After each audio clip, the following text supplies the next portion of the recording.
versus Evil Geniuses. Game 1. Beast Coast come back out onto the map after suffering that last bit of a rough team fight, the roughest they've had. They are pretty much the only rough one they have had this game. Of course, they're straight back over onto EG's half of the map. They know that they still have this lead 13k advantage, 30-11. DD rune bottom, and Roche is about to spawn 2 seconds. The spider's constantly being sent across the map to kind of scout it out. Sure. See if Beast Coast goes and checks it themselves. Chris is hunting though. He's still smoked up with that DD, and he has that small crit. Could burst most heroes. And yeah, they're probably gonna go back and check that Roche in a few seconds since they have all these wards set up. They have all the lanes in good position. Chris still kind of looking for something, but he's just gonna catch the next wave. And now it's scouted.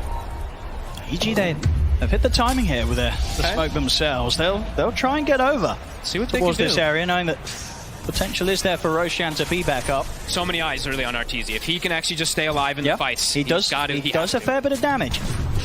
He's crit with the jump. I mean, it's not a bad jump again. They found Gajira to start the fight. They're in onto the snapfire and taking him down. K1 turns over towards Crit. Crit trying to get away with the pounces in. Whisper goes in with the arena, but the BKBs are out from EG. We see Abed look to chase down Stinger. Stinger will die before the TP is successful. The BKBs from both sides about to come to an end. So he's able to continue on further. I mean, down the BKBs, I mean, it looks to be they're EG. going in themselves now. See, having the meta still going, they feel they're stronger around the pit. They were able to eliminate the 2 supports. Whisper still has another round of ult. He's gonna refresh. He does get seen. The illusion's on him. Chris is in with the jump. 3-man avalanche there. The arena will be able to lock down Abed with the spear. They've taken out the Ember. Abed does have a buyback available if he wants to commit towards this Roshan fight. And Nightfall trying to escape the arena, but he's trapped in. Takedown by the God's Rebuke. Whisper dies in return. He'll immediately buy back to get over towards the Roshan once again. But Roshan is falling fast into EG. Chris is in with the jump. Arteezy's pretty low. The top goes there. The line of the spear. Arteezy goes down.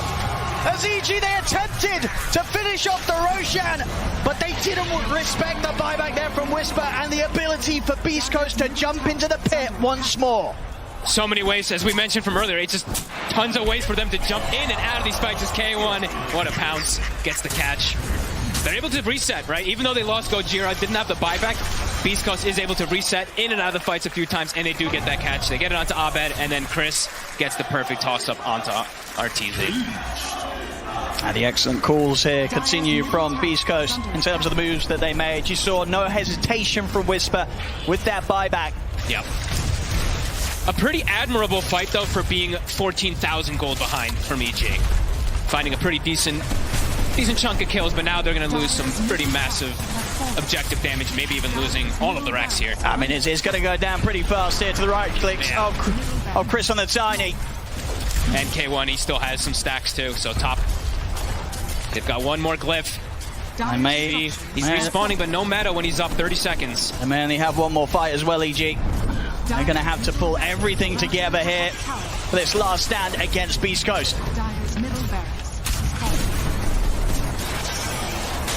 It's Beast Coast. They'll give their respect. They'll back it up.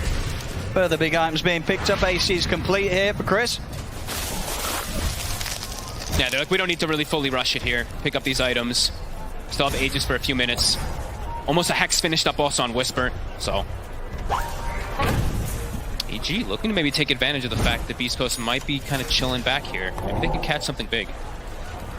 Yeah, the moves they do make at this point, they seem risky, but they have to take these risks, EG. Yeah. They're sending the only way they get back into the game. Yeah, they're sending the spiders to scout all over. We're seeing them from Nightfall up top lane, so they're trying to find somebody bottom side.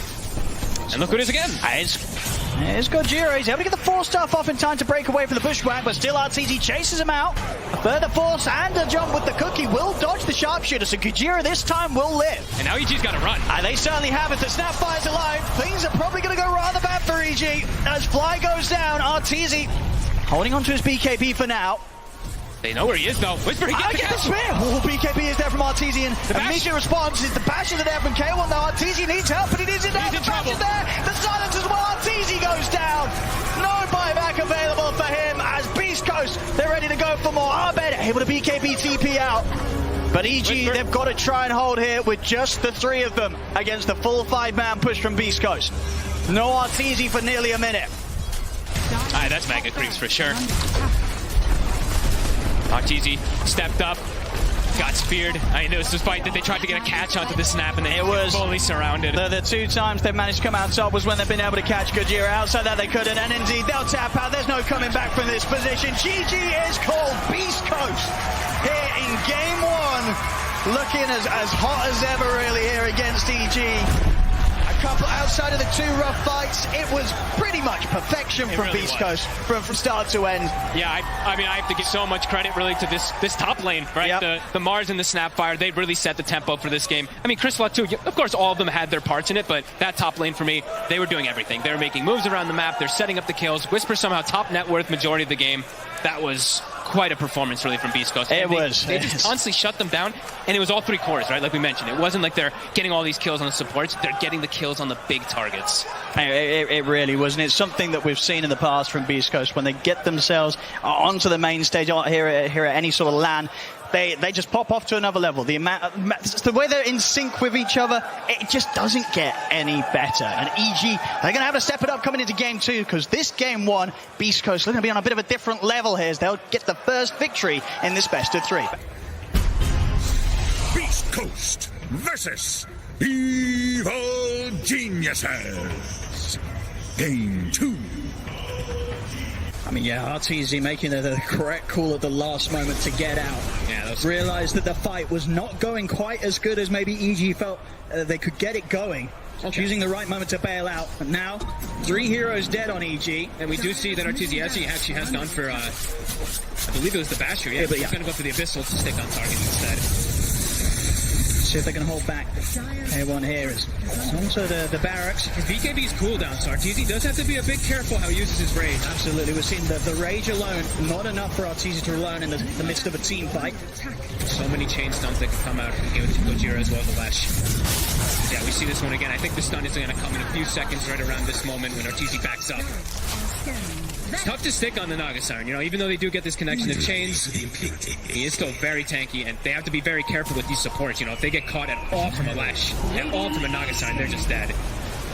And yeah, here it is, the stun from Gojira. Boom! Catches the 2, catches the Beast, and K1's able to focus fire. Absolutely, any sort of stun that allows K1 and the illusions to close in on a hero. They're not going to stand much of a chance against this massive Naga Siren here, 28,000 net worth.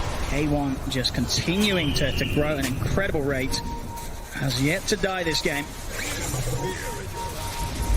Roche in about a minute. Also having an arcane rune inside of Chris Luck's bottle. Getting more stacks, continuously level 20 on the Lesh. 20 on the Ember. We still keep killing this Axe, of course, from Whisper. Does connect, starting to burn away some mana. I mean, mana is pretty important on RTZ. That is. Rage and BKB, like, look at Halberd, Rage, BKB, like, he actually has to be very careful how he uses these. Now he has Infest, so he has 240 mana. Gonna get the jump on Chris in the mid. The rest of Beast Coast to try to make an aggressive move onto the fly, but Chris was left behind. And EG, they move immediately to punish that. Great Infest blink play there from Nightfall on RTZ. So they can get around the mid now. Ooh, might be able to get Gojira too. But K1 is around, and the mana's gone on off then. K1 turns, has the root, has the bash as well, holding him in position. As he steps across, there's no saving off then. I mean, this diffusals, it's really being a problem for the BKBs, right? They keep getting burnt and they can't pop their BKBs because of it. And you see as well, Chris committed with the buyback. So he really wants to just join the push. They know, or maybe go for the roast. That looks to be indeed what they're going to do. It's an ag in there too. And they don't have, of course, control of the outposts either, EG, in their own jungle, so they can't really go for some sort of buyback play on our bed either. They're just going to have to let this go here to Beast Coast. And, I mean, is this one where you give it to the Naga Siren? Probably, right? Because he can just net the Lifestealer through those I think certainly so.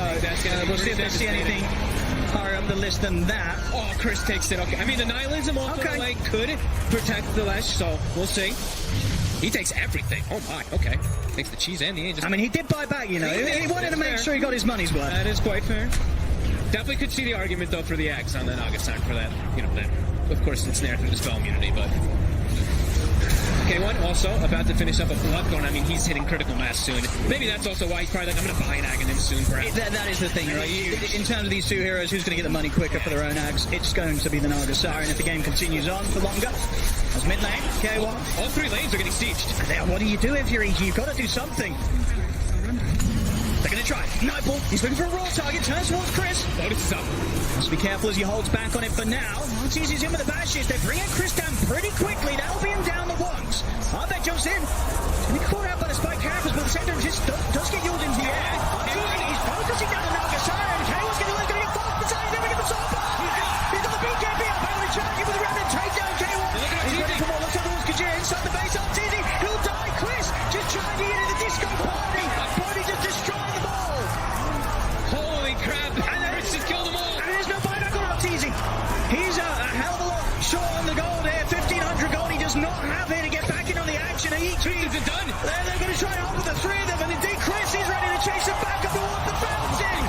Runs down Nightfall. And he's not done yet. He's full HP. And he's got plenty of mana to play with. The buyback comes out from Arbeck. As EG, they scramble back towards the fountain. They've got to try and hold and keep their cool here for 50 seconds now without Arteezy. They're gonna get megaed. And there's still the cheese as well on Chris. Oh my god, dude, the damage that he did. They focus fired K1, but they ignored the Lesh for a bit. I mean, look at this 12,800 damage. This is at least going to be the mega creeps here. Can they really slow down Beast Coast for this 30 seconds? I don't know if they can. I don't know if they can. 30 seconds seems like a big window. This Edict is about to come back up. It's got the 25 talent too. The first tier 4 falls. The second shortly to come. It's going. The ancient's exposed. As Beast Coast, they're looking to close it up. EG, they'll go for one final attempt at holding back Beast Coast, but they're just focusing the ancient. EG, there's nothing to be done. GG is called. Beast Coast will be moving on. And this is the end of the road for Evil Geniuses this year. Oh my. South America has taken out EG. Back-to-back series 2-0. Oh my god. Beast Coast, the team that got EG into TI, now they've taken it away. I mean, they've got to be feeling fantastic. From the first game, they're complete dominance from start to finish, and then the second one, a bit of a different approach, more sort of just focusing on K1 becoming this incredible beast that couldn't be dealt with. He was just at the top of the farm and far ahead for the entire game. It just got too much at the end of the game. Now, EG able to pull together pretty much the better defense that we've seen for sure out of both of these series, but it just still was not good enough. Yeah. Once again today, the South American teams coming out on top. Beast Coast, this is a team on LAN. It's so hard to prepare for them because they just hit another level when they get out there in front of the crowd. They power up off each other. They play off each other so well. You can see, as soon as the Naga Siren has a little trouble, Chris comes in and just slams things. I mean, wow. That was an unbelievable series. 22-20. This one a lot closer than the last game, but still, Beast Coast. Wow. Yeah, it was across the board. Every single player there from Beast Coast just falling perfectly in sync with one another, and then just right up until that last point, knowing when to just really just put the foot on the pedal and push it to the max, right? It was so Chris just running into the base, running down the mall, a point where Arteezy doesn't have the buyback gold. It's just over from that moment. They couldn't kill the Lesh, they couldn't kill the Naga Siren. It was too much for Evil Geniuses today as Beast Coast knocked them out of the competition.